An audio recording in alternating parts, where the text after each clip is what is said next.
ते आमचं आंदोलन चालू आहे ते यवतमाळ जिल्हा प्रशासनाच्या विरुद्ध चालू आहे। जिल्हा प्रशासनाने आमच्या ज्या काही रास्तव न्याय मागण्या आहे, जशा की सेवाज्येष्ठता यादी, कालबाह्य झालेले लॅपटॉप प्रिंटर पुरविणे, तलाठी संवर्गाच्या मंडळाधिकारी संवर्गात पदोन्नत्या करणे, 2053चा निधी त्यांनी हडपलेला आहे, म्हणजे जो की तलाट्यांचा आहे, 0.05 अतिवृष्टीमधले जे अनुदानाचा मेहनत आहे, अशा एकूण आमच्या 18 मागण्या आहे। परंतु जिल्हा प्रशासन त्या सर्व मागण्यांकडे एकंदरीत दुर्लक्ष करीत आहे।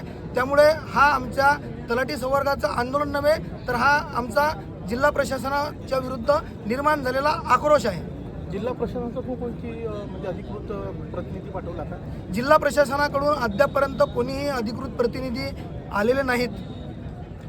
या आंदोलनाला कोणी भेट दिली? या आंदोलनाला यवतमाळ मतदारसंघाचे आमदार सन्माननीय बाळासाहेब मांगुळकरजी यांनी भेट दिलेली आहे।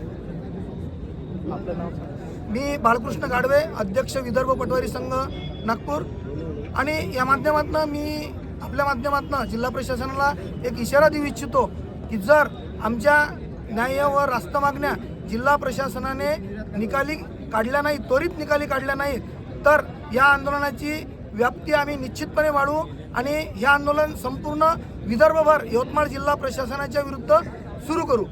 धन्यवाद। हे होते बाळकृष्ण